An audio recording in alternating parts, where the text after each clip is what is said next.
ਵੱਡਾ ਸਤਿਗੁਰੂ ਨਾਨਕ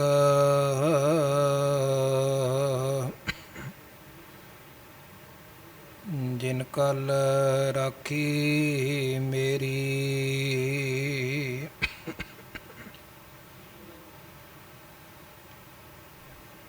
ਉਠਤ ਸੁਖੀਆ ਬੈਠਤ ਸੁਖੀਆ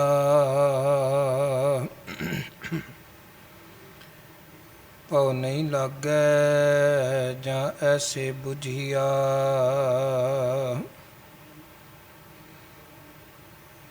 ਰਾਖਾ ਏਕ ਹਮਾਰਾ ਸੁਆਮੀ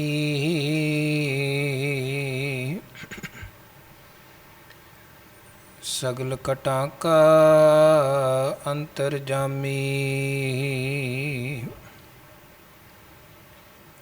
ਰਾਖਾ ਏਕ ਹਮਾਰਾ ਸੁਆਮੀ ਸਗਲ ਕਟਾਂ ਕਾ ਅੰਤਰਜਾਮੀ ਸੋਏ ਅਚਿੰਤਾ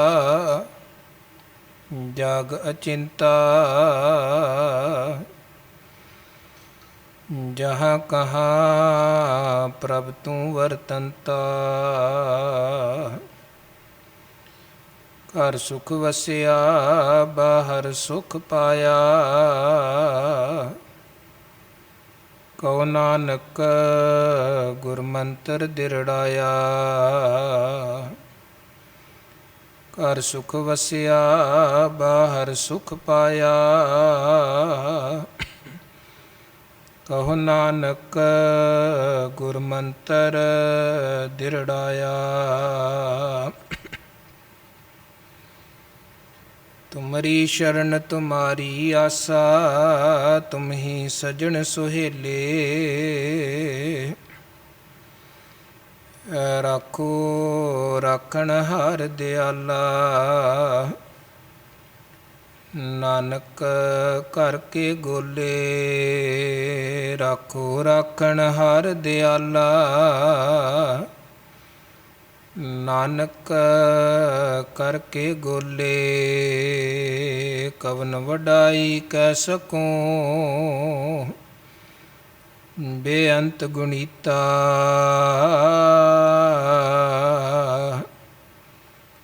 ਕਰ ਕਿਰਪਾ ਮੋਹਿ ਨਾਮ ਦੇਹੋ ਨਾਨਕ ਦਰਸ ਰੀਤਾ ਕਰ ਕਿਰਪਾ ਮੋਹਿ ਨਾਮ ਦੇਹੋ ਨਾਨਕ ਦਰਸ ਰੀਤਾ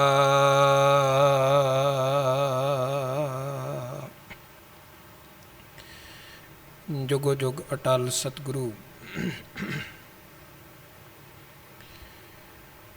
ਗੁਰਗੱਦੀ ਤੇ ਸੁਭਾਈਮਾਨ ਦਸਾਂ ਪਾਤਸ਼ਾਹੀਆਂ ਦੀ ਜੋਤ ਗਰੀਬ ਨਵਾਜ ਸਤਿਗੁਰੂ ਸਾਹਿਬ ਸ੍ਰੀ ਗੁਰੂ ਗ੍ਰੰਥ ਸਾਹਿਬ ਜੀ ਮਹਾਰਾਜ ਜੀ ਦੀ ਪਾਵਨ ਔਰ ਪਵਿੱਤਰ ਅੰਮ੍ਰਿਤਮਈ ਮੁਬਾਰਕ ਹਜ਼ੂਰੀ ਵਿਖੇ ਰੋਜ਼ਾਨਾ ਦੀ ਤਰ੍ਹਾਂ ਜੁੜ ਮਿਲ ਬੈਠੀ ਗੁਰੂ ਰੂਪ ਸਾਧ ਸੰਗਤ ਸਤਿਗੁਰੂ ਸੱਚੇ ਪਾਤਸ਼ਾਹ ਜੀ ਦੀਆਂ ਬੇਅੰਤ ਰਹਿਮਤਾਂ ਔਰ ਬਖਸ਼ਿਸ਼ਾਂ ਹੋਈਆਂ ਹਨ। ਗੁਰੂ ਕੇ ਪਾਵਨ ਦਰਬਾਰ ਵਿਖੇ ਹਜ਼ੂਰੀ ਵਿਖੇ ਜੁੜ ਮਿਲ ਬੈਠੇ ਹਾਂ ਔਰ ਸਤਿਗੁਰੂ ਸੱਚੇ ਪਾਤਸ਼ਾਹ ਜੀਆਂ ਦੀ ਪਾਵਨ ਪਵਿੱਤਰ ਹਜ਼ੂਰੀ ਦਾ ਅੰਮ੍ਰਿਤਮਈ ਦਰਬਾਰ ਦਾ ਆਨੰਦ ਮਾਣਦੇ ਹੋਏ ਗੁਰੂ ਘਰ ਦੇ ਕੀਰਤਨੀਆਂ ਪਾਸੋਂ ਪਾਵਨ ਬਾਣੀ ਦੇ ਸ਼ਬਦ ਕੀਰਤਨ ਪਿਆਰ ਔਰ ਸਤਿਕਾਰ ਸਹਿਤ ਆਪ ਜੀ ਨੇ ਸ਼ਰਵਣ ਕੀਤੇ ਸੁਭਾਗ ਘੜੀਆਂ ਸਫਲ ਬਣਾਈਆਂ। ਕੀਰਤਨ ਤੋਂ ਉਪਰੰਤ ਆਓ ਮਿੱਥੇ ਹੋਏ ਸਮੇਂ ਔਰ ਪ੍ਰਕਰਨ ਮੁਤਾਬਕ ਗੁਰੂ ਮਹਾਰਾਜ ਸੱਚੇ ਪਾਤਸ਼ਾਹ ਜੀ ਦੇ ਪਾਵਨ ਔਰ ਪਵਿੱਤਰ ਬਚਨਾਂ ਦੀ ਵਿਚਾਰ ਦੀ ਸਾਂਝ ਪਾਈਏ।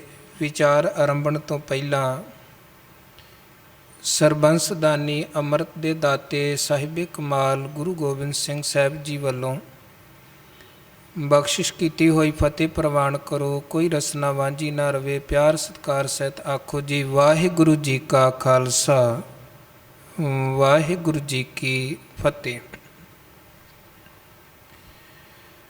ਧੰਨ ਗੁਰੂ ਅਰਜਨ ਦੇਵ ਜੀ ਮਹਾਰਾਜ ਨੇ ਜੋ ਪਾਵਨ ਔਰ ਪਵਿੱਤਰ ਅੰਮ੍ਰਿਤਮਈ ਉਪਦੇਸ਼ ਤੇ ਸੰਦੇਸ਼ ਪਾਵਨ ਬਾਣੀ ਸਹਿਸਕ੍ਰਿਤੀ ਦੇ ਰਾਹੀਂ ਸਾਨੂੰ ਬਖਸ਼ਿਸ਼ ਕੀਤੇ ਹਨ। ਨਿਤਾ ਪ੍ਰਤੀ ਗੁਰੂ ਕੇ ਅਗਾਧ ਬੋਧ ਪਾਵਨ ਪਵਿੱਤਰ ਬਚਨਾਂ ਨੂੰ ਆਪਾਂ ਵਿਚਾਰਦੇ ਹਾਂ ਔਰ ਜੋ ਗੁਰਮਤਿ ਸੰਦੇਸ਼ ਇਸ ਬਾਣੀ ਰਾਹੀਂ ਸਤਿਗੁਰੂ ਸੱਚੇ ਪਾਤਸ਼ਾਹ ਜੀ ਨੇ ਸਾਡੀ ਝੋਲੀ 'ਚ ਪਾਏ ਹਨ, ਤਿਨਾਂ ਨੂੰ ਆਪਾਂ ਸਮਝਣ ਦਾ ਯਤਨ ਕਰਦੇ ਹਾਂ। ਸਤਿਗੁਰੂ ਮਿਹਰ ਕਰਨ, ਆਪ ਸਹਾਈ ਹੋ ਕੇ ਸੇਵਾ ਲੈਣ, ਵਿੱਚ ਵਰਤ ਕੇ ਸੇਵਾ ਲੈਣ। ਜਿੱਥੇ ਤਨ ਕਰਕੇ ਆਪਾਂ ਗੁਰੂ ਕੇ ਚਰਨਾਂ 'ਚ, ਗੁਰੂ ਕੇ ਦਰਬਾਰ 'ਚ ਜੁੜਦੇ ਹਾਂ, ਉੱਥੇ ਸਾਡਾ ਮਨ ਵੀ ਗੁਰੂ ਕੇ ਸ਼ਬਦ 'ਚ ਜੁੜੇ, ਗੁਰੂ ਕੀ ਬਾਣੀ 'ਚ ਜੁੜੇ, ਤਾਂ ਕਿ ਸਾਡਾ ਤਨ ਕਰਕੇ ਵੀ ਜੁੜਿਆ ਹੋਇਆ ਸਫਲ ਬਣੇ। ਮਿਲੈ ਮਿਲਿਆ ਨਾ ਮਿਲੈ, ਮਿਲੈ ਮਿਲਿਆ ਜੇ ਹੋਏ। ਬੜਾ ਹੀ ਪਿਆਰਾ ਔਰ ਬਹੁਤ ਗਹਿਰੇ ਅਰਥਾਂ ਵਾਲਾ 2 ਪੰਕਤੀਆਂ ਦਾ ਸ਼ਲੋਕ ਹੈ ਗੁਰੂ ਅੰਗਦ ਦੇਵ ਜੀ ਮਹਾਰਾਜ ਦਾ। ਉਹ ਕਹਿੰਦੇ ਕਈ ਵਾਰ ਆਪਾਂ ਕਿਸੇ ਨੂੰ ਮਿਲਦੇ ਹਾਂ ਜਾਂ ਕੋਈ ਸਾਨੂੰ ਮਿਲਦਾ ਹੈ, ਸਰੀਰ ਕਰਕੇ ਤੇ ਮਿਲ ਗਏ ਪਰ ਮਨ ਨਹੀਂ ਮਿਲੇ। ਜਾਂ ਇਹਨੂੰ ਆਪਾਂ ਇੱਦਾਂ ਵੀ ਸਮਝ ਸਕਦੇ ਹਾਂ ਕਿ ਕਈ ਸਾਡੇ ਬੜੇ ਨੇੜੇ ਹੁੰਦੇ ਹਨ ਪਰ ਸਾਡੀ ਉਹਨਾਂ ਦੇ ਨਾਲ ਕੋਈ ਜਾਣ ਪਹਿਚਾਣ ਨਹੀਂ ਹੁੰਦੀ,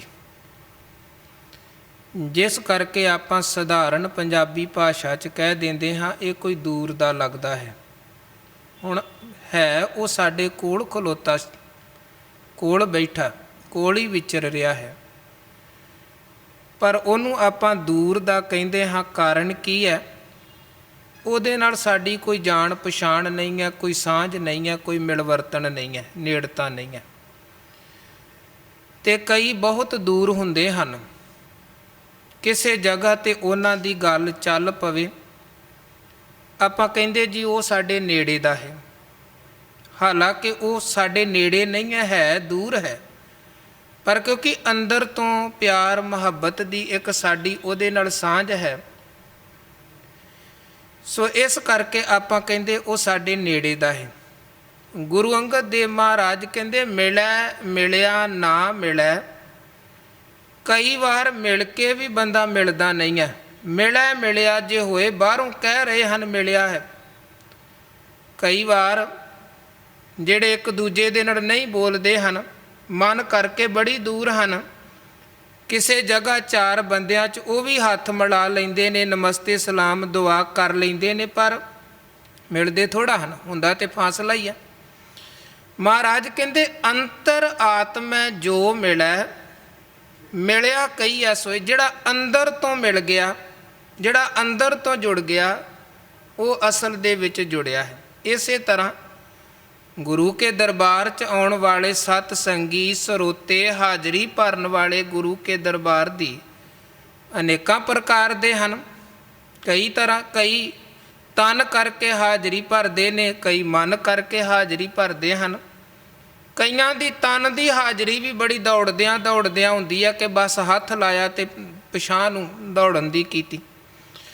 ਸੋ ਵੱਖ ਵੱਖ ਤਰ੍ਹਾਂ ਦੀਆਂ ਬਿਰਤੀਆਂ ਨੇ, ਅਵਸਥਾਵਾਂ ਜਾਂ ਹਾਲਾਤ ਵੀ ਵੱਖਰੇ ਵੱਖਰੇ ਹੁੰਦੇ ਹਨ, ਪਰ ਅਸਲ 'ਚ ਜੁੜਨਾ ਉਦੋਂ ਸਫਲ ਪੈਂਦਾ ਹੈ ਜਦੋਂ ਆਪਾਂ ਮਨ ਕਰਕੇ ਜੁੜ ਗਏ। ਸਾਡਾ ਤਨ ਹਾਜ਼ਰ ਨਾਲ ਮਨ ਵੀ ਹਾਜ਼ਰ ਹੋ ਗਿਆ, ਸਮਝੋ ਹਾਜ਼ਰੀ ਕਬੂਲ ਪੈ ਗਈ।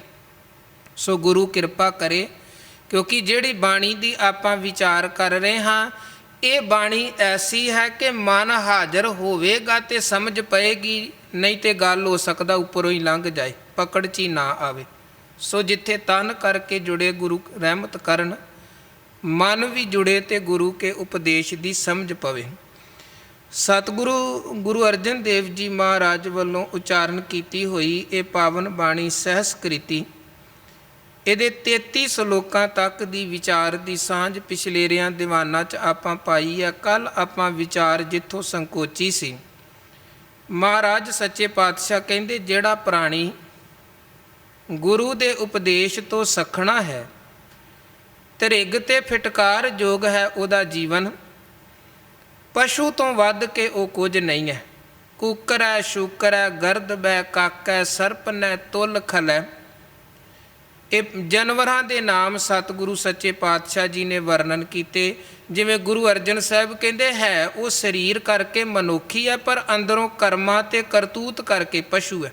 ਕਰਤੂਤ ਪਸ਼ੂ ਕੀ, ਮਾਨਸ ਜਾਤ, ਲੋਕ ਪਚਾਰਾ ਕਰੈ ਦਿਨ ਰਾਤ, ਬਾਹਰ ਭੇਖ ਅੰਤਰ ਮਲ ਮਾਇਆ, ਛਪਛ ਨਾਹੀ ਕਛ ਕਰੈ ਛਪਾਇਆ, ਬਾਹਰ ਗਿਆਨ ਧਿਆਨ ਇਸ਼ਨਾਨ। ਹੋ ਸਕਦਾ ਬਾਹਰੋਂ ਵੇਖਣ ਨੂੰ ਬੜਾ ਗਿਆਨੀ ਲੱਗੇ, ਧਿਆਨੀ ਲੱਗੇ, ਇਸ਼ਨਾਨੀ ਲੱਗੇ, ਸਾਫ ਸੁਥਰਾ ਲੱਗੇ, ਪਰ ਉਹਦੇ ਅੰਦਰ ਕੀ ਹੈ? ਹੁਣ ਅਸੀਂ ਦੂਜੇ ਦੇ ਅੰਦਰ ਨਹੀਂ ਵੇਖ ਸਕਦੇ, ਪਰ ਗੁਰੂ ਕੋਈ ਪੜਦਾ ਨਹੀਂ ਹੈ ਗੁਰੂ ਤੋਂ ਰੱਖ ਸਕਦਾ। ਤੇ ਗੁਰੂ ਨੇ ਉਹ ਅੰਦਰ ਜਿਹੜੀ ਪਸ਼ੂ ਬਿਰਤੀ ਹੈ ਉਹ ਦੱਸੀ ਕਿ ਬਾਹਰ ਗਿਆਨ ਧਿਆਨ ਇਸ਼ਨਾਨ, ਅੰਤਰ ਵਿਆਪੈ ਲੋਭ ਸਵਾਨ। ਤੇ ਸਵਾਨ ਦਾ ਮਤਲਬ ਕੀ ਹੈ? ਕੁੱਤਾ। ਉਹਦੇ ਅੰਦਰ ਲੋਭ ਰੂਪੀ ਕੁੱਤਾ ਭੌਂਕਦਾ ਪਿਆ ਹੈ। ਕੁੱਕਰ ਵਾਲੀ ਉਹਦੀ ਅੰਦਰੋਂ ਬਿਰਤੀ ਹੈ। ਕਿਹਦੀ? ਜਿਹੜਾ ਗੁਰੂ ਦੇ ਉਪਦੇਸ਼ ਤੋਂ, ਗੁਰੂ ਦੀ ਸਿੱਖਿਆ ਤੋਂ, ਸੰਦੇਸ਼ ਤੋਂ ਸੱਖਣਾ। ਇੱਥੇ ਮਹਾਰਾਜ ਕਹਿੰਦੇ ਕੁੱਤੇ ਬਰਾਬਰ, ਸੂਰ ਬਰਾਬਰ, ਗਧੇ ਬਰਾਬਰ, ਕਾਂ ਬਰਾਬਰ, ਸੱਪ ਬਰਾਬਰ ਹੈ ਉਹ ਬੰਦਾ। ਇਦੋਂ ਵੱਧ ਕੇ ਕੁਝ ਨਹੀਂ ਜੇ ਜਿਹੜਾ ਗੁਰੂ ਦੇ ਉਪਦੇਸ਼ ਤੋਂ ਸੱਖਣਾ ਤੇ ਟੁੱਟਿਆ ਹੈ। ਇਦੋਂ ਅੱਗੇ ਮਹਾਰਾਜ ਅੱਜ 34 ਨੰਬਰ ਸ਼ਲੋਕ 'ਚ ਫਰਮਾਨ ਕਰਦੇ ਹਨ, ਚਰਨਾਰ ਬਿੰਦ ਭਜਨੰ ਰਿਦਯੰ ਨਾਮ ਧਾਰਣੈ। ਚਰਨਾਰ ਬਿੰਦ ਸ਼ਬਦ ਦੋ ਸ਼ਬਦਾਂ ਦੇ ਜੋੜ ਤੋਂ ਬਣਿਆ ਹੈ। ਚਰਨ ਪਲੱਸ ਅਰਬਿੰਦ। ਚਰਨ ਦਾ ਮਤਲਬ ਹੈ ਪੈਰ, ਅਰਬਿੰਦ ਸ਼ਬਦ ਦਾ ਭਾਵ ਹੈ ਕਮਲ, ਕਮਲ ਦਾ ਫੁੱਲ, ਕੌਲ ਫੁੱਲ। ਅਕਾਲ ਪੁਰਖ ਵਾਹਿਗੁਰੂ ਜੀ ਦਾ ਜੋ ਨਾਮ ਹੈ ਜਾਂ ਮਾਲਕ ਦੇ ਜੋ ਚਰਨ ਹਨ, ਕਿਉਂਕਿ ਮਾਲਕ ਦੇ ਚਰਨ ਵੀ ਜਿਹੜੇ ਬਾਣੀ 'ਚ ਕਹੇ ਗਏ ਨੇ ਉਹ ਮਾਲਕ ਦੇ ਨਾਮ ਨੂੰ ਹੀ ਮਾਲਕ ਦੇ ਚਰਨ ਕਿਹਾ ਗਿਆ ਹੈ। ਜਿਹੜੀ ਗੱਲ ਮਹਾਰਾਜ ਕਹਿੰਦੇ ਕਿ ਰੱਬ ਦੇ ਚਰਨ ਹਿਰਦੇ 'ਚ ਵਸਾਉਣੇ, ਗੁਰੂ ਦੇ ਚਰਨ ਹਿਰਦੇ 'ਚ ਵਸਾਉਣੇ, ਉਹ ਚਰਨ ਕਿਹੜੇ ਨੇ? ਜਿਹੜੇ ਆਪਣੇ ਅੰਦਰ ਆ, ਬਾਹਰ ਦੇ ਸਰੀਰਕ ਪੈਰ ਦੀ ਗੱਲ ਨਹੀਂ ਹੈ। ਬਾਣੀ 'ਚੋਂ ਸਾਨੂੰ ਬਾਣੀ ਦੇ ਸ਼ਬਦਾਂ ਦੀ ਵਿਆਖਿਆ ਦਾ ਪਤਾ ਲੱਗਦਾ ਹੈ। ਮਹਾਰਾਜ ਕਹਿੰਦੇ ਚਰਨ ਕਿਹੜੇ ਹਨ? ਜਿਹੜੇ ਹਿਰਦੇ 'ਚ ਵਸਾਉਣੇ। ਕਿਉਂਕਿ ਅਸੀਂ ਬੜੇ ਵਹਿਮਾਂ ਭਰਮਾਂ ਭੁਲੇਖਿਆਂ 'ਚ ਪਏ ਹਾਂ। ਕਈ ਸੋਚਦੇ ਸ਼ਾਇਦ ਇਹ ਜਿਸ ਪੀੜਾ ਸਾਹਿਬ ਤੇ ਗੁਰੂ ਗ੍ਰੰਥ ਸਾਹਿਬ ਦਾ ਪ੍ਰਕਾਸ਼ ਹੈ, ਸ਼ਾਇਦ ਇਸ ਪੀੜੇ ਦੇ ਭਾਵੇਂ ਹੀ ਗੁਰੂ ਦੇ ਚਰਨ ਹਨ ਤੇ ਆਪਾਂ ਉਹਨਾਂ ਨੂੰ ਵੀ ਦਬਾਉਂਦੇ ਹਾਂ, ਉਹਨਾਂ ਨੂੰ ਵੀ ਕਈ ਦਬਾਉਂਦੇ ਹਨ। ਅਗਿਆਨਤਾ ਹੈ, ਭੋਲਾਪਨ, ਨਾ ਸਮਝੀ ਹੈ, ਅੰਦਰ ਭਾਵਨਾ ਹੈ ਪਰ ਸਮਝ ਨਹੀਂ ਹੈ। ਇਹ ਦੋ ਵੱਖਰੀਆਂ ਵੱਖਰੀਆਂ ਚੀਜ਼ਾਂ ਹੁੰਦੀਆਂ ਨੇ। ਇੱਕ ਸ਼ਰਧਾ, ਇੱਕ ਵਿਵੇਕ। ਸ਼ਰਧਾ ਹੋਣੀ ਵੀ ਜ਼ਰੂਰੀ ਹੈ ਪਰ ਅੰਨੀ ਸ਼ਰਧਾ ਨਹੀਂ ਹੋਣੀ ਚਾਹੀਦੀ, ਅੰਧ ਵਿਸ਼ਵਾਸ ਨਹੀਂ ਹੋਣਾ ਚਾਹੀਦਾ। ਇਸੇ ਕਰਕੇ ਆਪਾਂ ਗੁਰੂ ਕੋਲ ਹੱਥ ਜੋੜ ਕੇ ਜਦੋਂ ਦਾਨ ਮੰਗਦੇ ਹਾਂ, ਇੱਕ ਦਾਨ ਇਹ ਵੀ ਮੰਗਦੇ ਕਿ ਮਾਲਕ ਜੀ ਕਿਰਪਾ ਕਰੋ ਸਾਨੂੰ ਵਿਵੇਕ ਦਾਨ ਬਖਸ਼ੋ। ਅੰਨੀ ਸ਼ਰਧਾ ਕੀ ਆ? ਭੇਡ ਚਾਲ।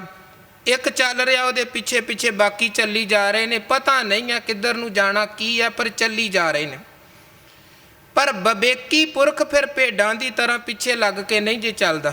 ਮਹਾਰਾਜ ਬਾਣੀ 'ਚ ਕਹਿੰਦੇ ਸੋ ਜਨ ਰਲਾਇਆ ਨਾ ਰਲੈ ਜਿਸ ਅੰਤਰ ਵਿਵੇਕ ਵਿਚਾਰ। ਹੋ ਸਕਦਾ ਵਿਵੇਕੀ ਇਕੱਲਾ ਹੋਵੇ ਤੇ ਭੇਡ ਚਾਲ ਵਾਲਿਆਂ ਦੀ ਗਿਣਤੀ ਬਹੁਤੀ ਹੋਵੇ, ਤੇ ਉਹ ਬਹੁਤੀ ਗਿਣਤੀ ਵਾਲੇ ਉਹ ਜਿਹੜਾ ਇੱਕ ਵਿਵੇਕੀ ਹੈ ਉਹਨੂੰ ਭਾਵੇਂ ਮਾੜਾ ਵੀ ਕਹਿ ਦੇਣ, ਪਰ ਅਸਲ ਦੇ ਵਿੱਚ ਗੱਲ ਇਹ ਨਹੀਂ ਹੈ ਕਿ ਗਿਣਤੀ ਕਿੱਧਰ ਬਹੁਤੀ ਹੈ।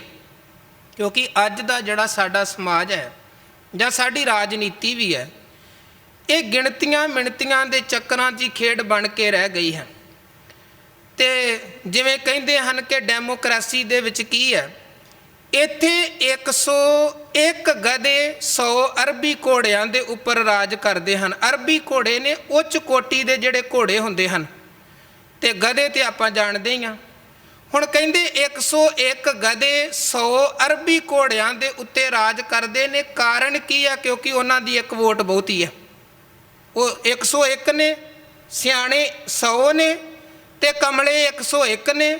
ਇੱਕ ਵੋਟ ਬਹੁਤੀ ਹੋਣ ਕਰਕੇ ਉਹ ਕਮਲੇ ਸਿਆਣਿਆਂ ਤੇ ਰਾਜ ਹਕੂਮਤ ਕਰ ਰਹੇ ਹਨ।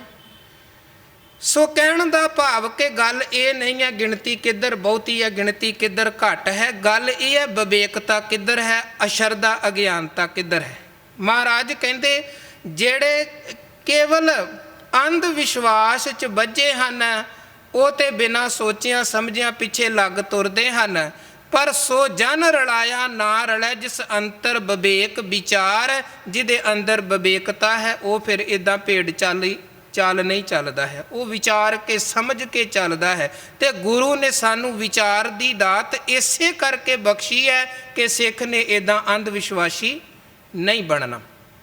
ਸੋ ਕਹਿਣ ਦਾ ਭਾਵ ਕਿ ਇਹ ਗੁਰੂ ਮਹਾਰਾਜ ਜੀ ਦੇ ਪੀੜੇ ਦੇ ਜਿਹੜੇ ਪਾਵੇ ਹਨ ਉਹ ਗੁਰੂ ਦੇ ਚਰਨ ਨਹੀਂ ਹਨ। ਇਸ ਭੁਲੇਖੇ 'ਚ ਆਪਾਂ ਨਹੀਂ ਰਹਿਣਾ। ਹੁਣ ਗੁਰੂ ਦੇ ਫਿਰ ਚਰਨ ਹੈ ਕਿਹੜੇ ਨੇ ਜਿਨ੍ਹਾਂ ਨੂੰ ਆਪਾਂ ਹਿਰਦੇ 'ਚ ਵਸਾਉਣਾ ਹੈ?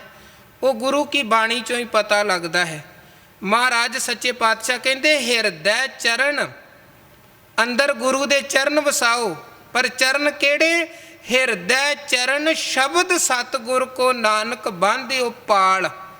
ਗੁਰੂ ਦਾ ਸ਼ਬਦ ਹੀ ਗੁਰੂ ਦੇ ਚਰਨ ਹਨ ਤੇ ਗੁਰੂ ਦੇ ਸ਼ਬਦ ਉਪਦੇਸ਼ ਨੂੰ ਹਿਰਦੇ 'ਚ ਵਸਾਉਣਾ ਹੀ ਗੁਰੂ ਦੇ ਚਰਨਾਂ ਨੂੰ ਹਿਰਦੇ 'ਚ ਵਸਾਉਣਾ ਹੈ। ਉਹਦੇ ਤੋਂ ਬਿਨਾਂ ਹੋਰ ਕਿਹੜੇ ਪੈਰ ਆਪਾਂ ਅੰਦਰ ਕੱਟ ਕੇ ਹਿਰਦੇ 'ਚ ਵਸਾ ਲਵਾਂਗੇ, ਟਿਕਾ ਲਵਾਂਗੇ? ਜਾਂ ਫਿਰ ਮਹਾਰਾਜ ਕਹਿੰਦੇ ਚਿੱਤ ਚਰਨ ਨਾਮ, ਕਿਹੜੇ ਚਰਨ ਚਿੱਤ ਦੇ ਵਿੱਚ ਵਸਾਉਣੇ ਨੇ? ਪਰਮਾਤਮਾ ਦਾ ਨਾਮ ਹੀ ਪਰਮਾਤਮਾ ਦੇ ਚਰਨ ਹਨ। ਸੋ ਮਹਾਰਾਜ ਕਹਿੰਦੇ ਚਰਨਾਰ ਬਿੰਦ ਭਜਨੰ, ਜਿਹੜਾ ਉਸ ਮਾਲਕ ਦੇ ਕਮਲ ਵਰਗੇ ਚਰਨਾਂ ਨੂੰ ਧਿਆਉਂਦਾ ਹੈ। ਹੁਣ ਪੈਰ ਪੈਰ ਥੋੜਾ ਕਹਿਣਾ ਹੈ, ਉਹ ਕਮਲ ਵਰਗੇ ਚਰਨਾਂ ਨੂੰ ਧਿਆਨ ਦਾ ਭਾਵ ਹੈ ਪਰਮਾਤਮਾ ਦੇ ਨਾਮ ਨੂੰ ਧਿਆਉਣਾ। ਔਰ ਰਿਦਿੰਗ ਨਾਮ ਧਾਰਨਾ, ਆਪਣੇ ਹਿਰਦੇ 'ਚ ਜਿਹੜਾ ਪਰਮਾਤਮਾ ਦੇ ਨਾਮ ਨੂੰ ਧਾਰਨ ਕਰਕੇ ਵਿਚਰਦਾ ਹੈ, ਜਿਉਂਦਾ ਹੈ। ਦੋ ਗੱਲਾਂ ਹੋ ਗਈਆਂ। ਚਰਨਾਰ ਬਿੰਦ ਭਜਨੰ, ਪਰਮਾਤਮਾ ਦੇ ਕਮਲ ਵਰਗੇ ਚਰਨਾਂ ਨੂੰ ਭਜਣਾ ਜਪਣਾ। ਰਿਦਿੰਗ ਨਾਮ ਧਾਰਨਾ, ਹਿਰਦੇ 'ਚ ਪਰਮਾਤਮਾ ਦੇ ਨਾਮ ਨੂੰ ਧਾਰਨਾ। ਕੀਰਤਨੰ ਸਾਧ ਸੰਗੇਣ, ਤੇ ਸਤ ਸੰਗਤ 'ਚ ਜੁੜ ਕੇ ਰੱਬੀ ਕੀਰਤੀ ਜਿਹੜਾ ਕਰਦਾ ਹੈ, ਵਾਹਿਗੁਰੂ ਦੀ ਸਿਫਤ ਸਲਾਹ ਕਰਦਾ। ਕੀਰਤਨ ਸ਼ਬਦ ਬਹੁਵਚਨ, ਕੀਰਤੀ ਭਾਵ ਇੱਕ ਵਡਿਆਈ, ਕੀਰਤਨ ਦਾ ਭਾਵ ਹੈ ਬਹੁਤੀਆਂ ਵਡਿਆਈਆਂ। ਸੰਸਕ੍ਰਿਤ ਭਾਸ਼ਾ 'ਚ ਇੱਕ ਤੋਂ ਜਦੋਂ ਸ਼ਬਦ ਬਹੁਵਚਨ ਬਣਦਾ ਹੈ ਅਖੀਰ 'ਤੇ ਨੰਨਾ ਲੱਗਦਾ ਹੈ। ਹਰੇਕ ਭਾਸ਼ਾ ਦੇ ਆਪਣੀ ਆਪਣੀ ਉਹ ਸ਼ਬਦਾਂ ਦੀ ਜੋ ਤਰਤੀਬ ਹੈ ਜਾਂ ਕਹਿਣ ਦਾ ਵਿਆਖਿਆ ਦਾ ਤਰੀਕਾ ਹੈ। ਜਿਵੇਂ ਸਾਧ ਇੱਕ ਹੈ, ਸੰਤ ਇੱਕ ਵਚਨ ਹੈ, ਸੰਤਨ ਬਹੁਵਚਨ ਹੈ। ਕੀਰਤ ਇੱਕ ਵਚਨ ਹੈ, ਕੀਰਤਨ ਬਹੁਵਚਨ ਹੈ। ਮਹਾਰਾਜ ਕਹਿੰਦੇ ਜਿਹੜਾ ਸਤ ਸੰਗਤ 'ਚ ਜੁੜ ਕੇ, ਸਾਧ ਸੰਗ 'ਚ ਜੁੜ ਕੇ ਕੀਰਤਨੰ, ਪਰਮਾਤਮਾ ਦੀਆਂ ਕੀਰਤੀਆਂ ਵਡਿਆਈਆਂ ਗਾਉਂਦਾ ਹੈ, ਹਿਰਦੇ 'ਚ ਵਾਹਿਗੁਰੂ ਦੇ ਚਰਨ ਵਸਾਏ, ਜ਼ੁਬਾਨ ਤੋਂ ਮਾਲਕ ਦੇ ਕਮਲ ਵਰਗੇ ਚਰਨਾਂ ਨੂੰ ਧਿਆਉਂਦਾ ਪਿਆ ਹੈ, ਫਿਰ ਉਹਨੂੰ ਮਿਲਦਾ ਕੀ ਹੈ? ਨਾਨਕ ਨਹਿ ਦ੍ਰਿਸ਼ਟੰਤ ਜਮਦੂਤ ਨਹਿ। ਦ੍ਰਿਸ਼ਟੰਤ ਤੇ ਜਮਦੂਤ ਨਹਿ, ਇਹ ਸ਼ਬਦਾਂ ਦਾ ਉਚਾਰਨ ਇੱਦਾਂ ਕਰਨਾ ਹੈ। ਉਹਦੇ ਵੱਲ ਜਮਦੂਤ ਵੇਖ ਵੀ ਨਹੀਂ ਸਕਦੇ, ਜਮ ਉਹਨੂੰ ਪੋਹ ਵੀ ਨਹੀਂ ਦੇ ਸਕਦੇ। ਜਿਹੜਾ ਮਨੁੱਖ ਇਹ ਤਿੰਨ ਚੀਜ਼ਾਂ ਨੂੰ ਆਪਣੇ ਜੀਵਨ ਦੇ ਵਿੱਚ ਧਾਰਨ ਕਰਕੇ ਚੱਲਦਾ ਹੈ, ਜੈ ਕੀਰਤਨ ਗੋਬਿੰਦ ਭਜਨ, ਜੈ ਸਾਧੂ ਗੋਬਿੰਦ ਭਜਨ, ਕੀਰਤਨ ਨਾਨਕ ਨੀਤ, ਨਾ ਹੋਣਾ ਤੂੰ ਨਹਿ ਛੁਟੈ, ਨਿਕਟ ਨਾ ਜਾਈਓ ਦੂਤ। ਮਹਾਰਾਜ ਕਹਿੰਦੇ ਮਾਨੋ ਧਰਮ ਰਾਏ ਵੀ ਜਮਦੂਤਾਂ ਨੂੰ ਕਹਿ ਦਿੰਦਾ ਹੈ ਕਿ ਜੈ ਸਾਧੂ ਗੋਬਿੰਦ ਭਜਨ, ਕੀਰਤਨ ਨਾਨਕ ਨੀਤ। ਜਿੱਥੇ ਰੱਬੀ ਪਿਆਰੇ ਨੇ, ਗੋਬਿੰਦ ਦਾ ਭਜਨ ਹੈ ਮਾਲਕ ਦਾ, ਔਰ ਜਿੱਥੇ ਹਮੇਸ਼ਾ ਰੱਬੀ ਕੀਰਤੀਆਂ ਹੁੰਦੀਆਂ ਨੇ, ਤੁਸੀਂ ਉਸ ਜਗ੍ਹਾ ਦੇ ਨੇੜੇ ਵੀ ਨਹੀਂ ਜਾਣਾ ਹੈ। ਤੇਰੇ ਸੇਵਕ ਕੋ ਭਉ ਕਿਛ ਨਾਹੀ, ਜਮ ਨਹੀਂ ਆਵੈ ਨੇੜੇ। ਰੱਬੀ ਸੇਵਕ ਕਿਸੇ ਜਮ ਦੇ ਭੈ 'ਚ ਨਹੀਂ ਜਿਉਂਦਾ ਹੈ, ਉਹ ਨਿਰੰਕਾਰ ਦੇ ਨਾਲ ਜੁੜ ਕੇ ਨਿਰਭੈ ਹੋ ਕੇ ਵਿਚਰਦਾ। ਕਿਉਂਕਿ ਗੁਰੂ ਕਹਿੰਦੇ ਠੀਕ ਹੈ, ਲੋਕ ਧਰਮ ਰਾਏ ਦਾ, ਜਮਦੂਤਾਂ ਦਾ, ਚਿੱਤਰ ਗੁਪਤ ਆਦਿਕ ਬਹੁਤ ਸ਼ਬਦ ਇੱਦਾਂ ਦੇ ਹਨ ਜਿਹੜੇ ਸਾਡੇ ਪੁਰਾਣੇ ਸਮਾਜ ਅੰਦਰ, ਸਨਾਤਨ ਮਤ ਅੰਦਰ ਜਾਂ ਪ੍ਰਚਲਿਤ ਸਨ। ਸਤਿਗੁਰੂ ਨੇ ਉਹ ਸ਼ਬਦ ਬਾਣੀ 'ਚ ਵਰਤ ਕੇ ਤੇ ਅੱਗੇ ਸਾਨੂੰ ਗੁਰਮਤਿ ਦੀ ਸਿੱਖਿਆ ਦਿੱਤੀ ਹੈ। ਗੁਰਮਤਿ ਦੀ ਸਿੱਖਿਆ, ਉਹ ਸ਼ਬਦ ਜਿਹੜੇ ਪੁਰਾਣੇ ਪ੍ਰਚਲਿਤ ਸਨ ਉਹਨਾਂ ਨੂੰ ਵਰਤਿਆ ਗਿਆ। ਮਹਾਰਾਜ ਕਹਿੰਦੇ ਧਰਮ ਰਾਏ ਹੈ ਹਰ ਕਾ ਕੀਆ, ਹਰ ਜਨ ਸੇਵਕ ਨਿਕਟ ਨਾ ਆਵੇ।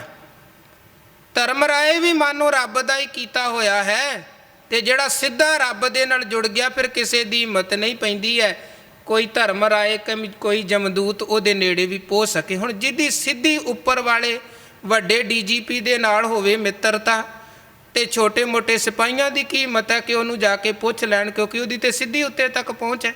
ਇੱਦਾਂ ਫਿਰ ਰੱਬੀ ਪਿਆਰਿਆਂ ਦੀ ਜਿਹੜੀ ਪਹੁੰਚ ਹੈ ਉਹ ਸਿੱਧੀ ਪਰਮਾਤਮਾ ਦੇ ਨਾਲ ਹੈ, ਤੇ ਕਿਸੇ ਜੰਮ ਦਾ ਕੋਈ ਜ਼ੋਰ ਰੱਬੀ ਪਿਆਰਿਆਂ ਤੇ ਨਹੀਂ ਪੈਂਦਾ। ਇਸ ਕਰਕੇ ਮਹਾਰਾਜ ਕਹਿੰਦੇ ਤੂੰ ਸੰਤਾਂ ਕਾ ਸੰਤ ਤੇਰੇ ਹੈ। ਵਾਹਿਗੁਰੂ ਤੂੰ ਪਿਆਰਿਆਂ ਦਾ ਹੈ, ਆਪਣਿਆਂ ਦਾ ਉਹ ਤੇਰੇ ਨੇ। ਸੋ ਕੀਰਤਨੰ ਸਾਧ ਸੰਗੇਣ ਨਾਨਕ ਨਹਿ ਦ੍ਰਿਸ਼ਟੰਤ ਜਮਦੂਤ ਨੇ। ਉਹਨੂੰ ਜਮ ਉਹਦੇ ਵੱਲ ਵੇਂਦੇ ਵੀ ਨਹੀਂ ਹਨ, ਉਹਨੂੰ ਪੋ ਵੀ ਨਹੀਂ ਸਕਦੇ ਹਨ, ਜਿਹਦੇ ਅੰਦਰ ਵਾਹਿਗੁਰੂ ਦਾ ਭਜਨ, ਹਿਰਦੇ 'ਚ ਮਾਲਕ ਦਾ ਨਾਮ ਤੇ ਜਿਹੜਾ ਸੰਗਤ 'ਚ ਜੁੜ ਕੇ ਰੱਬੀ ਕੀਰਤੀ ਕਰਦਾ ਹੈ। ਇਹ 34 ਨੰਬਰ ਸ਼ਲੋਕ 'ਚ ਸਤਿਗੁਰੂ ਨੇ ਉਪਦੇਸ਼ ਬਖਸ਼ਿਆ। ਇੱਦੋਂ ਅੱਗੇ 35 ਨੰਬਰ ਸ਼ਲੋਕ 'ਚ ਮਹਾਰਾਜ ਸੱਚੇ ਪਾਤਸ਼ਾਹ ਜੀ ਫਰਮਾਨ ਕਰਦੇ ਹਨ ਕਿ ਕੀਮਤੀ ਕੀ ਹੈ ਜੋ ਬੜਾ ਔਖਾ ਲੱਭਦਾ ਹੈ। ਬਾਕੀ ਚੀਜ਼ਾਂ ਤੇ ਸੌਖੀਆਂ ਲੱਭ ਜਾਂਦੀਆਂ ਨੇ, ਮਿਲ ਜਾਂਦੀਆਂ ਹਨ, ਪਰ ਕੋਈ ਦਾਤ ਐਸੀ ਕੀਮਤੀ ਜਿਹੜੀ ਲੱਭਣੀ ਬਹੁਤ ਔਖੀ ਹੈ, ਉਹ ਸਤਿਗੁਰੂ ਦੱਸ ਰਹੇ ਨੇ। ਪ੍ਰਥਮ ਮਹਾਰਾਜ ਉਹਨਾਂ ਚੀਜ਼ਾਂ ਦਾ ਜ਼ਿਕਰ ਕਰਦੇ ਹਨ ਕਿ ਜਿਹੜੀਆਂ ਲੱਭ ਜਾਣੀਆਂ, ਪ੍ਰਾਪਤ ਕਰਨੀਆਂ ਸੌਖੀਆਂ ਹਨ। ਨਚ ਦੁਰਲਭੰ ਧਨੰ ਰੂਪੰ, ਨਚ ਦੁਰਲਭੰ ਸਵਰਗ ਰਾਜਨੈ। ਨਚ ਸ਼ਬਦ ਪਹਿਲਾਂ ਵੀ ਪਿਛਲੇ ਸ਼ਲੋਕਾਂ 'ਚ ਇਹ ਸ਼ਬਦ ਆਇਆ ਸੀ, ਨਚ ਵਿਦਿਆ ਨਿਧਾਨ ਨਿਗਮੰ। ਨਚ ਸ਼ਬਦ ਦਾ ਭਾਵ ਹੈ ਨਾ ਹੀ, ਨਾ ਹੀ। ਦੁਰਲਭੰ ਦਾ ਭਾਵ ਹੈ ਕੀਮਤੀ, ਦੁਰਲਭ, ਅਮੋਲਕ। ਸਾਹਿਬ ਕਹਿੰਦੇ ਨਾ ਹੀ ਧਨ ਕੀਮਤੀ ਹੈ ਤੇ ਨਾ ਹੀ ਰੂਪ ਕੀਮਤੀ ਹੈ। ਭਾਵ ਧਨ ਰੂਪ ਲੱਭਣਾ ਕੋਈ ਬਹੁਤੀ ਔਖੀ ਗੱਲ ਨਹੀਂ ਹੈ, ਕੀਮਤੀ ਨਹੀਂ ਹੈ, ਔਖਾ ਨਹੀਂ ਹੈ।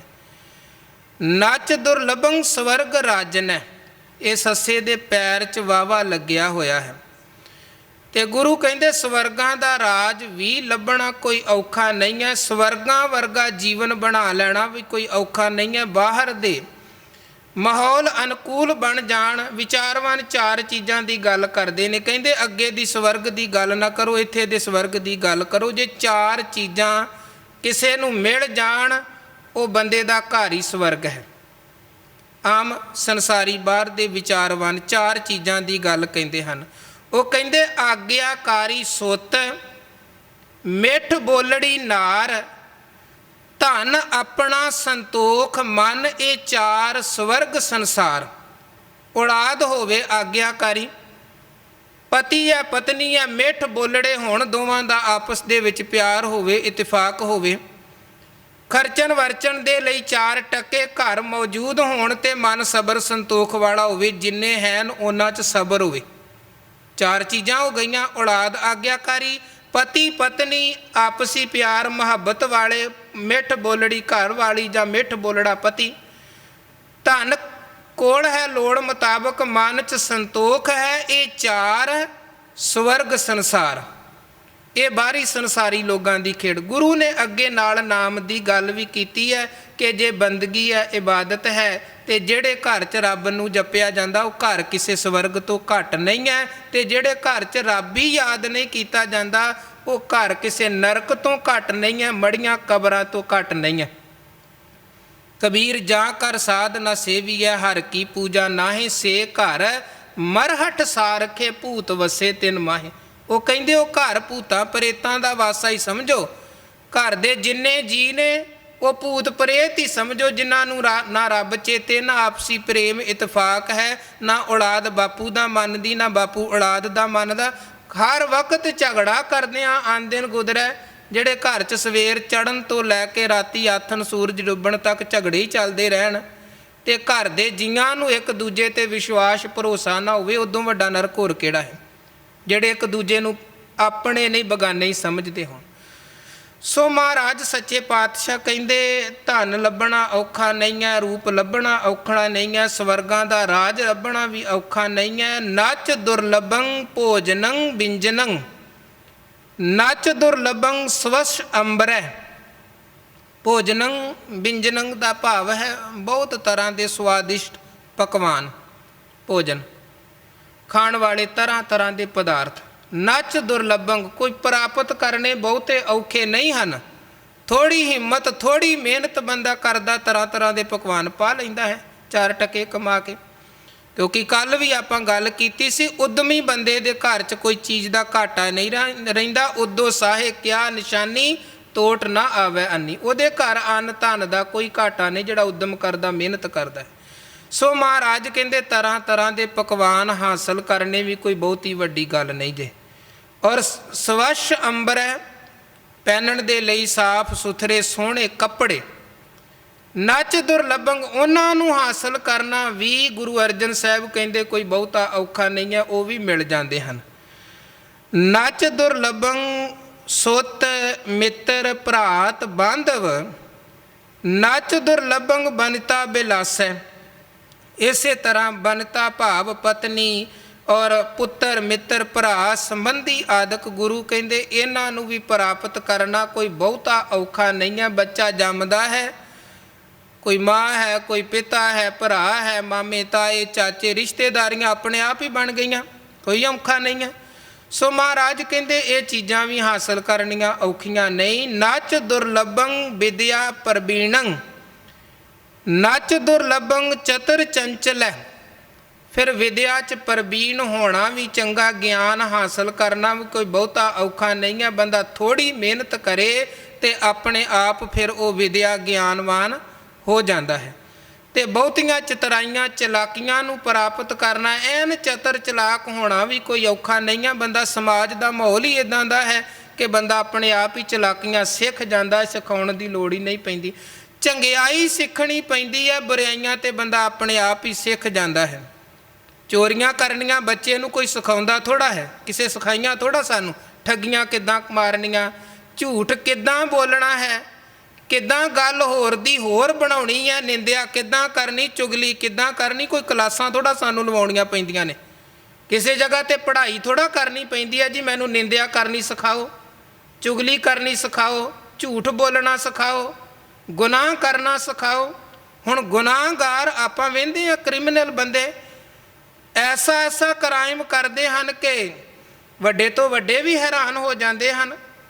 वड्डे तो वड्डे भी पुलिस भी लभदी रह जाती है, आखिर चोरी कीती किदां किन्ने कीती है पता ही नहीं लगता है। इन्नी सफाई दे नाल इन्ने तरीके दे नाल गुनाहगार ने गुनाह किया।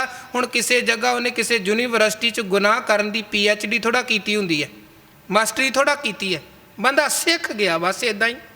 सो महाराज कहते आ बाहर दियां चतराइयां चलाकियां हेरा फेरियां कितों सिखणियां नहीं पैंदियां हन कि बहुत कीमती जी ये लई बड़ियां पढ़ाइयां करनियां पैण, कोई 15-20 साल ये लई गालने पैण, इदां नहीं है, बंदा सिख जाता है।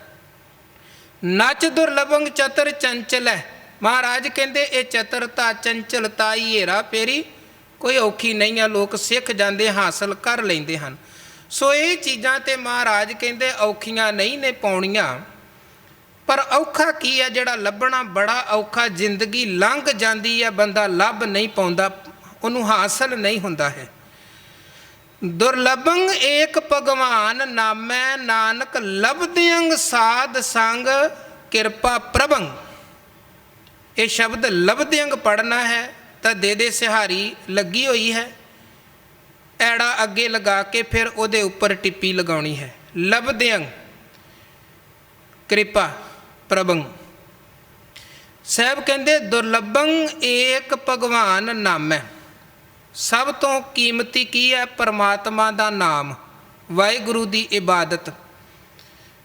आपां भावें कह दईए जी वाहिगुरू वाहिगुरू या किहड़ा औखा है, पर बड़ा औखा जे। महाराज इसे करके कहते आखण औखा साचा नाउ। कहते वो बंदे मजदूरी करते सन, दिहाड़ीदार सन, ਤੇ ਮਹਾਤਮਾ ਕਹਿਣ ਲੱਗਾ ਤੁਸੀਂ ਛੱਡੋ, ਕਿਥੇ ਸਵੇਰ ਤੋਂ ਲੈ ਕੇ ਸ਼ਾਮਾਂ ਤੱਕ ਬੱਜਰੀ ਕੁੱਟਦੇ ਹੋ, ਮਿੱਟੀ ਮਿੱਟੀ ਹੁੰਦੇ ਹੋ, ਪਸੀਨਿਓ ਪਸੀਨੀ ਹੁੰਦੀ, ਆਓ ਮੇਰੇ ਨਾਲ, ਤੁਹਾਡੀ ਮਜ਼ਦੂਰੀ ਮੈਂ ਦਿਆ ਕਰਾਂਗਾ, ਬੜਾ ਸੌਖਾ ਕੰਮ ਕਰਾਉਣਾ ਹੈ ਜੀ। ਕੀ ਕਰਨਾ? ਮਹਾਤਮਾ ਕਹਿਣ ਲੱਗਾ ਆਓ। ਮਹਾਤਮਾ ਨੇ ਕਿਹਾ ਇੱਥੇ ਬਹਿ ਕੇ ਬਸ ਰਾਮ ਰਾਮ ਕਰਨਾ, ਵਾਹਿਗੁਰੂ ਵਾਹਿਗੁਰੂ ਕਰਨਾ, ਸਾਰੀ ਦਿਹਾੜੀ ਰੱਬ ਦਾ ਨਾਂ ਹੀ ਲੈਣਾ ਹੈ, ਹੋਰ ਕੋਈ ਤੁਹਾਨੂੰ ਮਿਹਨਤ ਨਹੀਂ ਕਰਨੀ ਪੈਣੀ, ਕੋਈ ਧੁੱਪ 'ਚ ਨਹੀਂ ਬਹਿਣਾ ਪੈਣਾ, ਕੋਈ ਹੋਰ ਕਿਸੇ ਭਾਰੇ ਹਥਿਆਰ ਦੇ ਨਾਲ, ਹਥੌੜੇ ਆਦਿਕ ਦੇ ਨਾਲ ਇੱਟਾਂ ਪੱਥਰ ਨਹੀਂ ਕੁੱਟਣੇ ਪੈਣੇ। ਹੁਣ ਦੁਪਹਿਰ ਕੋਈ ਉਹ ਕਹਿਣ ਲੱਗੇ ਜੀ ਸਾਨੂੰ ਤੇ ਉਹੀ ਸੌਖਾ ਏ, ਤੇ ਬਹਿਣਾ ਤੇ ਰੱਬ ਰੱਬ ਕਰਨਾ ਬੜਾ ਔਖਾ ਹੈ, ਬੜਾ ਔਖਾ। ਸੋ ਇਹਦੇ ਲਈ ਮਨ ਤੇ ਤਨ ਨੂੰ ਇਕਾਗਰ ਕਰਕੇ ਪਰਮਾਤਮਾ ਦਾ ਨਾਮ ਧਿਆਉਣਾ ਬੜੀ ਔਖੀ ਖੇਡ ਹੈ, ਬੜੀ ਔਖੀ। ਹੁਣ ਆਪਾਂ ਇੱਥੇ ਹੀ ਵੇਖ ਲਈਏ, ਕਿੰਨੇ ਧਨੀ ਤੋਂ ਧਨੀ ਸਾਡੇ ਇਸ ਸ਼ਹਿਰ 'ਚ ਮੌਜੂਦ ਹਨ, ਉੱਚ ਕੋਟੀ ਦੇ ਵਿਦਿਆ ਵਾਲੇ ਮੌਜੂਦ ਨੇ, ਸੋਹਣੇ ਤੋਂ ਸੋਹਣੇ, ਚਤਰ ਤੋਂ ਚਤਰ ਮੌਜੂਦ ਹਨ, ਪਰ ਰੱਬ ਨੂੰ ਧਿਆਉਣ ਵਾਲੇ ਨਾਮੀ ਕਿੰਨੇ ਕੁ ਹਨ? ਕਿੰਨੇ ਕੁ ਐਸੇ ਗੁਰਮੁਖ ਜਨ ਹਨ ਜਿਨ੍ਹਾਂ ਦੀ ਵਡਿਆਈ ਹੋਵੇ ਜੀ, ਬੜਾ ਰੱਬ ਨੂੰ ਜਪਣ ਵਾਲਾ, ਧਿਆਉਣ ਵਾਲਾ, ਜੁੜਿਆ ਤੇ ਜੋੜਨ ਵਾਲਾ ਹੈ। ਕਾਰਨ ਕੀ ਹੈ? ਧਨ ਨੂੰ ਹਾਸਲ ਕਰ ਲੈਣਾ ਸੌਖਾ, ਵਿਦਿਆ ਵੀ ਹਾਸਲ ਕਰ ਲੈਣੀ ਸੌਖੀ, ਪਰ ਸਭ ਤੋਂ ਔਖਾ ਹੈ ਮਾਲਕ ਦੇ ਨਾਮ ਨੂੰ ਅੰਦਰ ਵਸਾ ਕੇ ਤੇ ਨਾਮ ਦੇ ਵਿੱਚ ਹੀ ਅਭੇਦ ਹੋ ਜਾਣਾ। ਸਾਹਿਬ ਕਹਿੰਦੇ ਦੁਰਲਭੰਗ ਏਕ ਭਗਵਾਨ ਨਾਮੈ, ਅਤਿਅੰਤ ਕੀਮਤੀ ਹੈ ਇੱਕ ਪਰਮਾਤਮਾ ਦਾ ਨਾਮ, ਜਿਹੜਾ ਬਾਹਰ ਦੀ ਮੁਸ਼ੱਕਤ ਘਾਲਣਾ ਤੇ ਪੈਸੇ ਦੇ ਨਾਲ ਖਰੀਦਿਆ ਨਹੀਂ ਜਾ ਸਕਦਾ। ਇਸੇ ਕਰਕੇ ਜਿੱਥੇ ਆਪਾਂ ਗੁਰੂ ਕੋਲ ਵਿਵੇਕ ਦੀ ਦਾਤ ਮੰਗਦੇ ਹਾਂ, ਉੱਥੇ ਅੱਗੇ ਚੱਲ ਕੇ ਕੀ ਕਹਿੰਦੇ ਜੀ, ਸਭ ਤੋਂ ਵੱਡੀ ਦਾਤ ਵੀ ਤੇ ਤੁਸੀਂ ਬਖਸ਼ ਸਕਦੇ ਹੋ, ਦਾਨਾ ਸਿਰ ਦਾਨ, ਨਾਮ ਦਾਨ। ਇਹ ਵੀ ਮਾਲਕ ਜੀ ਸਾਡੀ ਝੋਲੀ 'ਚ ਪਾਓ, ਕਿਉਂਕਿ ਕੋਈ ਦੁਕਾਨ ਬਾਜ਼ਾਰ ਐਸਾ ਨਹੀਂ ਹੈ ਜਿੱਥੇ ਪੈਸੇ ਦੇ ਕੇ ਆਪਾਂ ਨਾਮ ਖਰੀਦ ਲਿਆਈਏ।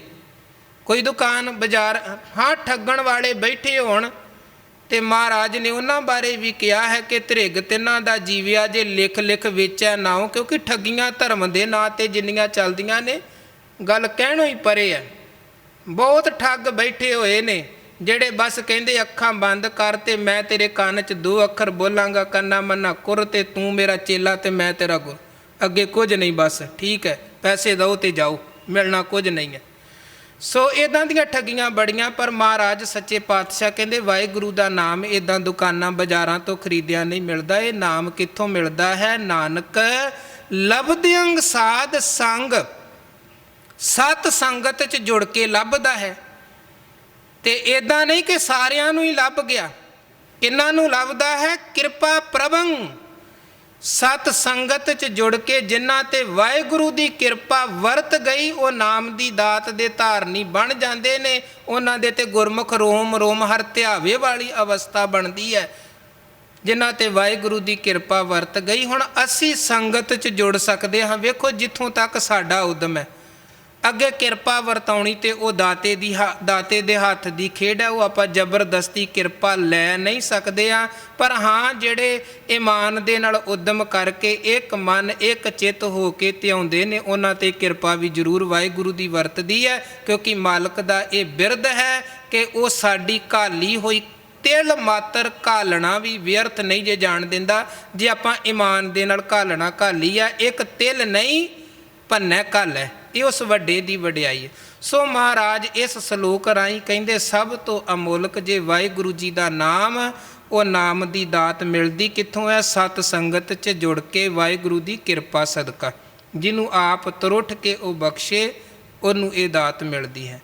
ਅੱਗੇ 36 ਨੰਬਰ ਸਲੋਕ 'ਚ ਸਤਿਗੁਰੂ ਫਰਮਾਨ ਕਰਦੇ ਹਨ, ਜਤ ਕਤੈ ਤਤੈ ਦ੍ਰਿਸ਼ਟੰ ਸਵਰਗ ਮਰਤ ਪਿਆਲ ਲੋਕੈ। ਜਿਹੜੇ ਗੁਰਮੁਖ ਜਨ ਦੀ ਦ੍ਰਿਸ਼ਟੀ ਹੋ ਗਈ ਵਿਸ਼ਾਲ, ਸੌੜੀ ਨਜ਼ਰ ਨਹੀਂ ਰਹੀ, ਨਜ਼ਰੀਆ ਬੜਾ ਵੱਡਾ ਹੋ ਗਿਆ, ਮਨ 'ਚ ਜਿਹੜੀ ਭਰਮਾਂ ਭੁਲੇਖਿਆਂ ਦੀ ਕਾਈ ਜੰਮੀ ਸੀ ਜਾਂ ਹਉਮੈ ਦਾ ਪਰਦਾ ਸੀ, ਉਹ ਮੁੱਕ ਗਿਆ। ਉਹਨੂੰ ਫਿਰ ਰੱਬ ਹਰ ਜਗ੍ਹਾ 'ਤੇ ਦਿਸਦਾ ਹੈ। ਧੰਨ ਗੁਰੂ ਤੇਗ ਬਹਾਦਰ ਸਾਹਿਬ ਕਹਿੰਦੇ ਜੰਗਲਾਂ 'ਚ ਰੱਬ ਲੱਭਣ ਜਾਣ ਦੀ ਲੋੜ ਨਹੀਂ ਹੈ, ਉਹ ਤੇ ਅੰਦਰ ਬੈਠਾ ਹੈ, ਹਰ ਜਗ੍ਹਾ 'ਤੇ, ਬਾਹਰ ਵੀ ਹੈ ਅੰਦਰ ਵੀ ਹੈ। ਊਹਾਂ ਤਉ ਜਾਈਏ ਜੋ ਇਹਾਂ ਨਾ ਹੋਈ, ਉਧਰ ਤਾਂ ਭਟਕੀਏ ਜੇ ਇੱਥੇ ਰੱਬ ਮੌਜੂਦ ਨਹੀਂ ਹੈ। ਫਰਕ ਕੀ ਹੈ? ਧੰਨ ਗੁਰੂ ਤੇਗ ਬਹਾਦਰ ਸਾਹਿਬ ਕਹਿੰਦੇ ਜਿੰਨੀ ਦੇਰ ਅੰਦਰੋਂ ਭਰਮ ਦੀ ਕਾਈ ਖਤਮ ਨਹੀਂ ਹੁੰਦੀ ਹੈ ਉਨੀ ਦੇਰ ਤੱਕ ਰੱਬ ਦਿਸ ਨਹੀਂ ਸਕਦਾ। ਜਿਵੇਂ ਪਾਣੀ ਤੇ ਹਰਾ ਜਾਲਾ ਜੰਮ ਜਾਏ, ਪਾਣੀ ਨਹੀਂ ਦਿਸਦਾ, ਉੱਪਰੋਂ ਹਰੀ ਕਾਈ ਜਾਲਾ ਹੀ ਹੁੰਦਾ ਹੈ, ਉਹਨੂੰ ਹਟਾਵਾਂਗੇ ਥੱਲਿਓਂ ਪਾਣੀ ਮਿਲ ਜਾਏਗਾ। ਗੁਰੂ ਕਹਿੰਦੇ ਬਾਹਰ ਭੀਤਰ ਏਕੋ ਜਾਨੋ, ਇਹ ਗੁਰ ਗਿਆਨ ਬਤਾਈ, ਕਹੋ ਨਾਨਕ ਬਿਨ ਆਪਾ ਚੀਨੈ ਮਿਟੇ ਨਾ ਭਰਮ ਕੀ ਕਾਈ। ਹੁਣ ਜਿਹਦੇ ਜੀਵਨ ਚੋਂ ਉਹ ਭਰਮ ਦੀ ਕਾਈ ਖਤਮ ਹੋ ਗਈ, ਮਾਇਆ ਵੀ ਭੁਲੇਖੇ ਖਤਮ ਹੋ ਗਏ, ਕਿਉਂਕਿ ਮਾਇਆ ਦੀ ਬਿਰਤੀ ਵੀ ਸੁਰਤ ਤੇ ਹਾਵੀ ਹੋਵੇ ਨਾ ਤੇ ਫਿਰ ਵੀ ਗੁਰੂ ਨਾ ਦਿਸਦਾ ਹੈ ਨਾ ਗੁਰੂ ਦਾ ਉਪਦੇਸ਼ ਸੁਣਦਾ ਹੈ। ਮਾਇਆ ਧਾਰੀ ਅਤ ਅੰਨ, ਬੜੇ ਹੰਕਾਰੀ ਐਸੇ ਨੇ ਜਿਹੜੇ ਕਹਿੰਦੇ ਅਸੀਂ ਨਹੀਂ ਜਾਣਦੇ ਕਿਸੇ ਰੱਬ ਰੂਪ ਨੂੰ, ਗੁਰੂ ਨੂੰ। ਕਾਰਨ ਕੀ ਹੈ? ਮਾਇਆ ਦਾ ਪਰਦਾ ਹੀ ਐਸਾ ਪਿਆ ਹੋਇਆ ਹੈ। ਹੁਣ ਤੇ ਸਮਾਂ ਹੋ ਗਿਆ, ਇਤਿਹਾਸ ਦੀਆਂ ਮਿਸਾਲਾਂ ਵੀ ਬੜੀਆਂ ਨੇ ਜਿਨ੍ਹਾਂ ਨੇ ਕਿਹਾ ਸੀ ਅਸੀਂ ਗੁਰੂ ਨੂੰ ਜਾਣਦੇ ਹੀ ਨਹੀਂ ਹਾਂ, ਫਿਰ ਐਸੀ ਠੋਕਰ ਲੱਗੀ ਉਹੀ ਗੁਰੂ ਦੇ ਪੈਰਾਂ 'ਚ ਆ ਕੇ ਮੱਥੇ ਰਗੜਦੇ ਸਨ ਜੀ, ਭੁੱਲ ਹੋ ਗਈ। ਸੋ ਮਹਾਰਾਜ ਸੱਚੇ ਪਾਤਸ਼ਾਹ ਕਹਿੰਦੇ ਜਿਹਦੇ ਅੰਦਰ ਤੋਂ ਭਰਮ ਦੀ ਕਾਈ ਤੇ ਹੰਕਾਰ ਦਾ ਪਰਦਾ ਖਤਮ ਹੋ ਗਿਆ, ਉਹ ਤੇ ਜਤ ਕਤੈ ਤਤੈ ਦ੍ਰਿਸ਼ਟੰ, ਉਹ ਜਿੱਥੇ ਕਿੱਥੇ ਵੀ ਵੇਂਦਾ ਹੈ ਉਹਨੂੰ ਹਰ ਥਾਂ ਤੇ ਰੱਬ ਦਿਸ ਰਿਹਾ ਹੈ। ਉਹਨੂੰ ਸਮਝ ਪੈ ਜਾਂਦੀ ਹੈ ਕਿ ਸਵਰਗ ਮਰਤ ਪਿਆਲ ਲੋਕੈ, ਕੀ ਸਵਰਗ ਕੀ ਮਾਤ ਲੋਕ, ਕੀ ਪਿਆਲ ਲੋਕ। ਰੱਬ ਅਕਾਲ ਪੁਰਖ ਵਾਹਿਗੁਰੂ ਪਰਮਾਤਮਾ ਤੇ ਹਰ ਜਗ੍ਹਾ ਤੇ ਵਿਆਪਕ ਹੈ, ਵਸ ਰਿਹਾ ਹੈ। ਸਰਬਤਰ ਰਮਣੰ ਗੋਬਿੰਦੈ, ਨਾਨਕ ਲੇਪ ਸ਼ੇਪ ਨਾ ਲਿਪਿਆ ਤੇ। ਉਹ ਪਰਮਾਤਮਾ ਸਭ ਜਗ੍ਹਾ ਤੇ ਵਿਆਪਕ ਹੈ। ਪਰਮਾਤਮਾ ਤੇ ਕੋਈ ਮਾਇਆ ਦਾ ਵਿਸ਼ਿਆਂ ਵਿਕਾਰਾਂ ਦਾ ਲੇਪ ਸ਼ੇਪ ਨਹੀਂ ਹੈ। ਤੇ ਜਿਹਨੇ ਪਰਮਾਤਮਾ ਨੂੰ ਹਰ ਜਗ੍ਹਾ ਤੇ ਹਾਜ਼ਰ ਨਾਜ਼ਰ ਵੇਖ ਲਿਆ, ਜਿਹਨੂੰ ਹਰ ਜਗ੍ਹਾ ਤੇ ਰੱਬ ਦਿਖਾਈ ਦਿੱਤਾ, ਉਹ ਫਿਰ ਬੇਈਮਾਨੀ ਠੱਗੀ ਹੇਰਾ ਫੇਰੀ ਨਹੀਂ ਕਰਦਾ, ਉਹ ਰਿਸ਼ਵਤ ਨਹੀਂ ਲੈਂਦਾ। ਕਿਉਂਕਿ ਜਦੋਂ ਬੰਦਾ ਰਿਸ਼ਵਤ ਲੈਂਦਾ ਹੈ, ਇੱਧਰ ਉੱਧਰ ਵੇਂਦਾ ਕਿ ਕੋਈ ਵੇਂਦਾ ਨਾ ਹੋਵੇ ਮੈਨੂੰ, ਚੋਰੀ ਕਰਦਿਆਂ ਇੱਧਰ ਉੱਧਰ ਵੇਂਦਾ ਹੈ ਕਿ ਕਿਸੇ ਤੀਜੇ ਨੂੰ ਪਤਾ ਨਾ ਲੱਗ ਜਾਵੇ ਕਿਸੇ ਦੂਜੇ ਨੂੰ ਮੈਂ ਚੋਰੀ ਕਰ ਰਿਹਾ ਹਾਂ। ਪਰ ਜਿਹਨੂੰ ਸਮਝ ਲੱਗ ਗਈ ਕਿ ਠੀਕ ਹੈ ਮੈਂ ਦੁਨੀਆ ਤੋਂ ਪਰਦੇ ਰੱਖ ਸਕਦਾ, ਪਰ ਮਾਲਕ ਤਾਂ ਵੇਂਦਾ ਪਿਆ, ਉਹਦੇ ਤੋਂ ਮੈਂ ਕਿਹੜਾ ਪਰਦਾ ਰੱਖ ਲਵਾਂਗਾ, ਉਹ ਫਿਰ ਗੁਨਾਹ ਨਹੀਂ ਕਰਦਾ। ਕਿਉਂਕਿ ਉਹਨੂੰ ਪਤਾ ਲੱਗ ਗਿਆ ਕਿ ਮੈਂ ਗੁਨਾਹ ਕਰਾਂਗਾ ਤੇ ਮੇਰਾ ਮਾਲਕ ਮੇਰੇ ਸਾਰੇ ਗੁਨਾਹਾਂ ਨੂੰ ਵੇਖੇਗਾ ਤੇ ਵੇਂਦਾ ਪਿਆ ਹੈ, ਤੇ ਫਿਰ ਗੁਨਾਹਾਂ ਦਾ ਫਲ ਵੀ ਮੈਨੂੰ ਭੋਗਣਾ ਪਏਗਾ। ਹਜੂਰ ਕਹਿੰਦੇ ਹੱਟ ਪੱਟਣ ਵਿੱਚ ਮੰਦਰ ਭੰਨੈ, ਕਰ ਚੋਰੀ ਘਰ ਆਵੈ, ਅੱਗੋਂ ਦੇਖੈ ਪਿੱਛੋਂ ਦੇਖੈ, ਤੁਝ ਤੇ ਕਹਾਂ ਛੁਪਾਵੇ। ਰੱਬ ਤੋਂ ਕਿੱਥੇ ਲੁਕਾ ਲਵਾਂਗੇ? ਨਹੀਂ ਲੁਕਾ ਸਕਦੇ। ਸੋ ਜਿਹਨੂੰ ਸਮਝ ਲੱਗ ਗਈ ਕਿ ਮਾਲਕ ਹਰ ਜਗ੍ਹਾ ਤੇ ਵਿਆਪਕ ਹੈ, ਉਹਦੇ ਕਰਮ ਵੀ ਫਿਰ ਉੱਚੇ ਹੁੰਦੇ ਹਨ ਤੇ ਉਹ ਲੇਪ ਸ਼ੇਪ ਵਿਕਾਰਾਂ ਦੇ ਪ੍ਰਭਾਵ ਤੇ ਬੁਰਾਈਆਂ ਦੇ ਪ੍ਰਭਾਵ ਤੋਂ ਮੁਕਤ ਹੋ ਜਾਂਦਾ ਹੈ। ਇਹ ਉਪਦੇਸ਼ ਧੰਨ ਗੁਰੂ ਅਰਜਨ ਦੇਵ ਮਹਾਰਾਜ ਸੱਚੇ ਪਾਤਸ਼ਾਹ ਜੀ 36 ਨੰਬਰ ਸ਼ਲੋਕ 'ਚ ਬਖਸ਼ਦੇ ਨੇ। ਸਤਿਗੁਰੂ ਮਿਹਰ ਕਰਨ, ਸਮੁੱਚੇ ਗੁਰੂ ਕੇ ਉਪਦੇਸ਼ ਸੰਦੇਸ਼ ਸਿੱਖਿਆਵਾਂ ਸਾਡੇ ਹਿਰਦੇ 'ਚ ਵਸਣ, ਜੀਵਨ ਸਫਲ ਹੋਵੇ ਇਹ ਲੋਕ ਸੁਖੀਏ ਪਰਲੋਕ ਸੁਹੇਲੇ, ਨਾਨਕ ਹਰ ਪ੍ਰਭ ਆਪੇ ਮੇਲੇ। ਭੁੱਲਾਂ ਚੁੱਕਾਂ ਦੀ ਖਿਮਾ ਕਰਨੀ, ਗੱਜ ਵੱਜ ਕੇ ਫਤਿਹ ਪਰਵਾਨੋ ਆਖੋ। ਵਾਹਿਗੁਰੂ ਜੀ ਕਾ ਖਾਲਸਾ, ਵਾਹਿਗੁਰੂ ਜੀ ਕੀ ਫਤਿਹ। ਰਾਮ ਕਲੀ